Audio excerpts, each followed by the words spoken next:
नमस्कार आणि आनंद वाटतोय की आपण आपल्या भाषेचा गौरव करण्याच्या निमित्तानं सगळेजण इकडे जमलोय.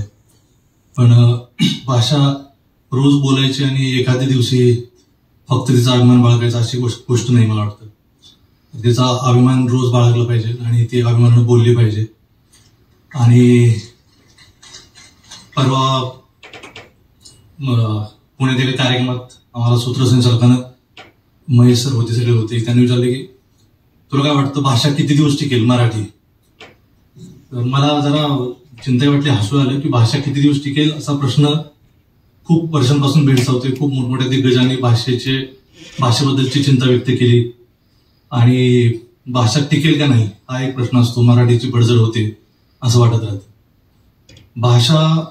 भाषा संपण्याचं जे काही कारण असतं, जगभरातली एखादी भाषा कुठली संपली असेल तर भाषा जन्माची आणि भाषेच्या मृत्यूची प्रक्रिया खूप प्रदीर्घ असते. म्हणजे माणूस, एखादा जीव एका दिवशी जन्मतो, एका क्षणी जन्मतो आणि एका क्षणी मरून जातो. पण भाषा जन्मायला पण मला वाटतं 500,000 वर्ष लागत असतील आणि मरायला पण प्रदीर्घ काळ लागतो. एकदा जर आपली 10 करोड माणसं मारून टाकले तर मराठी लगेच मरेल. पण कुठल्याही कोपऱ्यात मराठी माणूस जिवंत आहे तर भाषा जगते. पण भाषा मरण्याची जी प्रोसेस आहे ती सुरू कधी होती त्याचा अंदाज कधी कधी बांधता येतो. भाषा बेइज्जत व्हायला लागली की भाषा मरायला सुरुवात होती. आणि आपली मराठी बेइज्जत होती याची चिंता मला खूपदा वाटत राहते की मराठी बोलायला लाज वाटते. मध्ये मध्ये इंग्लिश बोलले की वाटतं लय भारी काहीतरी, म्हणजे मोराला पिसारा असतो तसा माणसांना इंग्लिशचा तोरा असतो. इंग्लिश बोलला तर आपण भारी आहेत असं वाटत राहतं. मला तर खूप काळजी वाटते की आपण अभिमानानं बोललं पाहिजे. मोबाईल फोन केला की मला वाटतं सगळेजण ऐकत असो. फोन लागला नाही, आउट ऑफ रीच असेल तर ते फोन ज्यानं कोणी मराठीत डब केले ते खूप फनी आहे. आणि पडझड कशी होती त्याचं एक ते उदाहरण आहे. तर फोन नाही लागला तर ते बाई तिकडून म्हणते की आपण ज्यांना फोन करत आहात, आपण ज्यांना फोन केलाय तो कोणाशी बोलत आहे असं बोलते. आपण ज्यांना फोन केला आहे तो कोणाशी बोलत आहे. आता यात उद्गार पण नाही, प्रश्न पण नाही. पण इथं काय नसलं तरी ते असं त्याचा उच्चार मराठी माणसाला असं कळते की आपण ज्यांना फोन केला आहे ते कोणाशी बोलत आहे ते आपल्यालाच विचारते. तर ते तर कोणाशी तरी बोलत आहे. ते हिंदीतून डायरेक्ट कुणीतरी केलंय तर आपण ज्यांना फोन केला आहे ते कोणाशी तरी बोलत आहेत असं पाहिजे ते. पण आपण ऐकतो, आपल्याला काही वाटत नाही विशेष. आपल्याला मराठी माणसाची सवय, आपल्याला हिंदीत चालतं. उद्या आम्ही सगळ्यांनी हिंदी पिक्चर केले तरी तुम्ही बघणार, मराठी नाही केली तरी काही फरक पडणार नाही.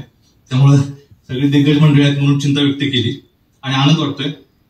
खूप कविता आहेत ज्या वाचू वाटतात इतक्या मोठमोठ्या लोकांच्या. पण माझ्या एक आवडती कवी आहे आणि आवडतं कवी अरुण कोलवटकरांची एक कविता आहे. मजनू एका वाळवंटाकडे गेला, मजनू एका वाळवंटाकडे गेला, मजनू एका डोंगराकडे गेला, मजनू एका खजुराच्या झाडाकडे गेला, मजनू एका हरणाच्या कळपाकडे गेला, मजनू त्यांच्या मुख्य काळविटणीला भेटला, मजनू काही कबुतरांना भेटला आणि सगळ्यांकडून त्यानं थोडी थोडी लैला मागून आणली. आणि सगळ्यांकडून त्यानं थोडी थोडी लैला मागून आणली. सगळ्यांनी त्याला थोडी थोडी लैला दिली. कुणी मुठभर, कुणी चारदोर कणच फक्त आपापल्या ताकदीप्रमाणे. तरी त्याची झोळी रिकामीच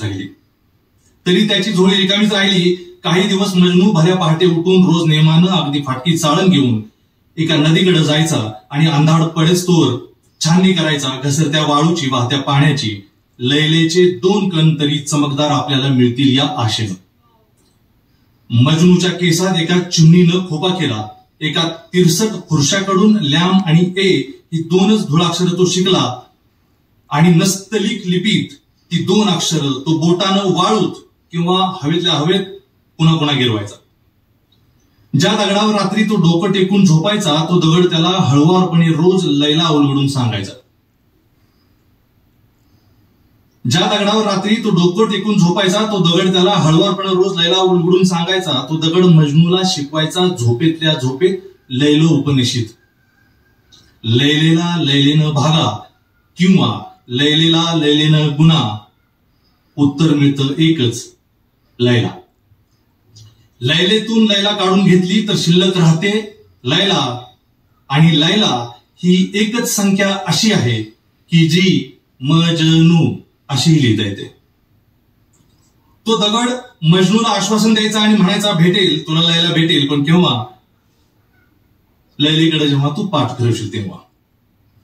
एक म्हातारा विंचू तिथं जवळपास एका दुसऱ्या दगडाखाली राहायचा, उपास तापास करायचा आणि ईश्वर चिंता सर्व काळ मग्न असायचा.